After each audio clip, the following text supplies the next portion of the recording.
उस बेड पर बंधे हुए उस मरीज के गले से जब एक साथ 3 अलग अलग आवाजें निकली, तब दुनिया की सबसे बड़ी मेडिकल साइंस, पुलिस और फॉरेंसिक रिपोर्ट भी उसके सामने अपने घुटने टेक गई, क्योंकि उसके शरीर और उसकी रूह पर किसी भूत प्रेत का नहीं बल्कि एक जिन का साया था।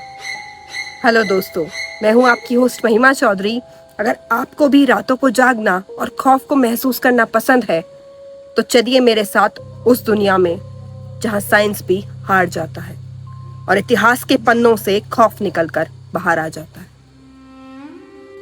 किताबों और हकीकत, जब इन दोनों में ही हम भूत, प्रेत, जिन या किसी चुड़ैल की बात सुनते हैं तो अक्सर हम सब हंसने लगते हैं। लेकिन आज की ये कहानी कोई काल्पनिक कहानी नहीं है, ना ही ये कोई लिखी गई स्क्रिप्ट है। ये है एक मशहूर डॉक्टर अली की आप बीती, जिस एक इंसिडेंट के बाद उनका 15 साल का मेडिकल करियर खत्म हो गया। और ये कहानी किसी और ने नहीं बल्कि डॉक्टर अली ने मेरे साथ शेयर की है। लेकिन वो अपनी पहचान बताना नहीं चाहते, बस वो अपनी इस कहानी के जरिए आप सभी को सावधान करना चाहते हैं। डॉक्टर अली जो भूत, प्रेत, इन सारी चीजों में कभी नहीं मानते थे, क्योंकि वो एक मेडिकल स्टूडेंट रहे हैं। उन्होंने हमेशा साइंस पढ़ी है और हर चीज को साइंस के चश्मे से देखा है। लेकिन एक ऐसा किस्सा जिसने उनके देखने का पूरा नजरिया बदल दिया। बात है सन 2017 की, लखनऊ के आसपास के इलाके का एक मेडिकल इंस्टीट्यूट, जो एक मेडिकल कॉलेज और हॉस्पिटल दोनों हुआ करता था। वहां पर उनकी नाइट ड्यूटी चल रही थी। डॉक्टर अली उस हॉस्पिटल में सीनियर न्यूरोसर्जन थे। उनके सामने जब भी कभी भूत, प्रेत या कोई अंधविश्वास भरी बात आती तो वो इसे मानने से मना कर देते, पूरी तरह नकार देते और इसे दिमागी वहम बताया करते थे। लेकिन फिर आई 14 नवंबर सन 2017 की वो रात, जिसने उनके 15 साल के मेडिकल करियर की नींव हिलाकर रख दी। उस रात उनके हॉस्पिटल में एक मरीज को लाया गया। मरीज का नाम था दानिश, उम्र करीब 28 साल। उसके परिवार के कुछ लोग उसे हॉस्पिटल लेकर आए थे। देखने में मरीज की हालत कुछ खासी ठीक नहीं लग रही थी। उसकी हरकतों में कुछ अजीब था। परिवार वालों ने बताया कि वो उसे एक अंधेरे कमरे से निकाल कर लाए। पिछले 5 दिनों से ना तो उसने कुछ खाया है और ना एक बूंद भी पानी की पी। पिछले 5 दिनों से उसने 1 मिनट के लिए भी अपनी पलकें तक नहीं झपकाई, यानी कि वो 1 मिनट भी सो नहीं पाया। अजीबो आवाजों में बड़बड़ाता है, खुद से बात कर रहा है, खुद को नुकसान पहुंचा रहा है। परिवार वालों को लगा कि शायद हॉस्पिटल ले जाकर वो उसे ठीक कर देंगे। डॉक्टर ने बताया कि ये कुछ दिमागी प्रॉब्लम लगती है। लेकिन पता है इसमें एक सबसे अजीब बात क्या थी? उस मरीज को हॉस्पिटल लेके आने से ठीक पहले उसका वजन अचानक से अपनी सामान्य स्थिति से दोगुना हो जाता है। मेडिकल भाषा में इस चीज को किसी भी तरीके से स्पष्ट नहीं किया जा सकता कि इस तरीके की आज तक कोई बीमारी किसी भी मेडिकल साइंस में सुनी ही नहीं गई। घर वालों ने बताया कि दानिश अजीबोगरीब भाषाओं में बात करता है, अपने आप को नुकसान पहुंचाने की कोशिश करता है, चीखता है, चिल्लाता है और ना जाने कितने अलग अलग लोगों की आवाज़ों में। डॉक्टर ने जांच की और डॉक्टर ने कहा कि एक मल्टीपल पर्सनैलिटी डिसऑर्डर का केस है। उसने तुरंत उस मरीज को हॉस्पिटल के वार्ड नंबर 404 के आइसोलेशन रूम में शिफ्ट करने को कहा। मरीज को वार्ड में शिफ्ट कर दिया गया। सब कुछ ठीक चल रहा था। उसकी देखभाल के लिए उसके कमरे में एक नर्स को छोड़ा गया।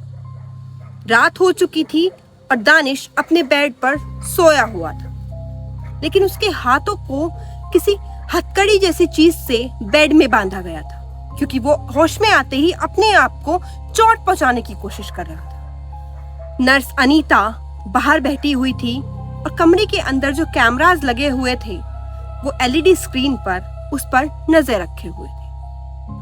अचानक रात के करीब 2 बजे अनीता की आंख खुलती है और वो देखती है कि कमरे से कुछ अजीब सी आवाजें आ रही हैं। उसे लगता है शायद मरीज की तबीयत खराब ना हो गई हो।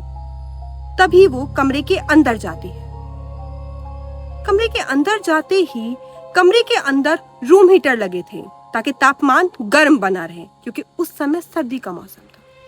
लेकिन रूम हीटर चलने के बाद भी अंदर इतनी कड़कती हुई ठंड उसे महसूस हो रही थी जो किसी भी नॉर्मल इंसान की हड्डियां जमा दे। अंदर एक बहुत अजीब सी सड़न उसके नाक में चढ़ी जा रही थी। उसने चारों तरफ नजरें दौड़ाई तो सब कुछ ठीक था, लेकिन जब उसने बेड पर देखा तो बेड पर दानिश नहीं था। बेड से वो आखिर जा कहां सकता है? उसके हाथों में तो हथकड़ी बंधी हुई थी और उस हथकड़ी को खोलना किसी भी आम इंसान के बस की बात नहीं। वो चारों तरफ मरीज को ढूंढती है कि कहीं मरीज भाग तो नहीं गया, क्योंकि 2 मिनट के लिए उसकी आंख लग गई थी। वो सीसीटीवी चेक करती है तो बाहर कोई नहीं गया। तभी अचानक उसकी नजर कमरे की छत पर पड़ती है। आप मानिए, उसका शरीर जैसे पानी पानी हो गया। वो देखती है कि दानिश कमरे की छत के कोने पर किसी छिपकली की तरह चिपका हुआ था। उसकी आंखें बिल्कुल सफेद हो चुकी थी और वो नर्स की तरफ लगातार एकटक नजरों से देखे जा रहा था और उसने अजीब हंसी उसकी तरफ हंसी। तभी अचानक डॉक्टर अली की टेबल पर रखा लैंडलाइन फोन बजने लगता है। डॉक्टर फोन उठाते हैं और फोन पर नर्स अनीता थी, जो ऊपर से नीचे तक कांप रही थी। उसकी आवाज जैसे वो बहुत रो रही हो। उसने चिल्लाते हुए कहा, डॉक्टर अली, जल्दी से वार्ड नंबर 404 में आइए। मरीज बेड पर नहीं है। वो छत पर एक कोने पर छिपकली की तरह चिपका हुआ है, अजीब आवाज में बात कर रहा है। जल्दी आइए, वरना वो मुझे मार डालेगा। डॉक्टर को लगा कि शायद अनीता होश में नहीं है। हो सकता है कि वो नींद में हो, इसलिए ऐसी बातें कर रही हो, या फिर मजाक कर रही हो। लेकिन रात के 2 बजे ऐसे कोई नर्स मजाक तो नहीं कर सकती। उन्हें स्थिति गंभीर लगती है और वो भागते हुए वार्ड नंबर 404 में जाते हैं। जैसे ही डॉक्टर कमरे के अंदर पैर रखते हैं, वहां का नजारा देखकर वो सुन्न पड़ जाते हैं। उनका खून जैसे जम गया हो। वो देखते हैं कि नर्स एक कोने में खड़ी हुई कांप रही है और उसकी नजरें कमरे की छत पर है। तभी डॉक्टर नर्स की नजरों के साथ अपनी नजरें कमरे की छत पर लेकर जाते हैं। वो देखते हैं कि छत के कोने में दानिश एक छिपकली की तरह चिपका हुआ है। उसकी आंखों की पुतलियां गायब हैं, सिर्फ सफेद आंखें, और वो उन सफेद आंखों से एक सांस उन दोनों को घूरे जा रहा है। एक बहुत भयानक हंसी हंस रहा है, चीख रहा है और चिल्ला रहा है। वो एक अलग ही भाषा में कुछ शब्द बोल रहा है। तू निकालेगा मुझे उसके गले से एक साथ 3-3 मर्दों की आवाज निकल रही है। एक ऐसी भाषा जो किसी पुरानी अरबी की कोई भूली हुई उपभाषा लग रही थी।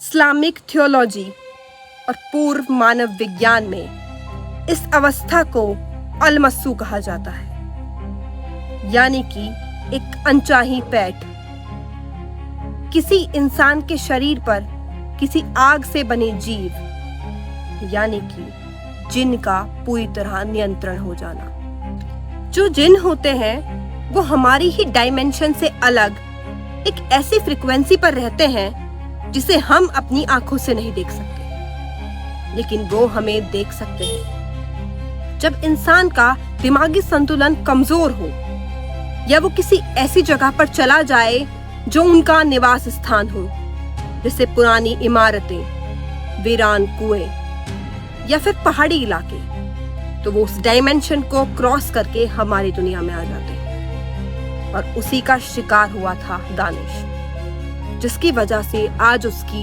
ये हालत थी। लेकिन मेडिकल इन सारी चीजों को मानने से मना करता है। डॉक्टर उसकी तरफ देखते हैं और देखते ही देखते दानिश छत से किसी मकड़ी की तरह दीवार के सहारे उतरकर नीचे आ रहा था। उसे अपनी आंखों पर भरोसा नहीं हो रहा था। डॉक्टर सोच रहे थे कि आखिरकार ये हो क्या रहा है। ऐसा होना इम्पॉसिबल है। कोई इंसान ये सब तो नहीं कर सकता। वो धीरे धीरे उतरकर नीचे आता है और आकर जमीन पर किसी मकड़ी की तरह बैठ जाता है और अपनी सफेद आंखों से डॉक्टर अली की तरफ देखता है और 3 अलग अलग आवाजों में एक साथ बोलते हुए कहता है कि तू अलग करेगा मुझे इससे। डॉक्टर उससे कहते हैं कि दानिश, होश में आओ, तुम कैसी हरकतें कर रहे हो? तुम्हारे ऊपर कोई भूत प्रेत नहीं है, ये सब तुम्हारा दिमागी वहम है। तुम दिमाग से बीमार हो, तुम ठीक हो जाओगे। वो डॉक्टर की बात सुनकर बहुत जोर जोर से हंसने लगता है।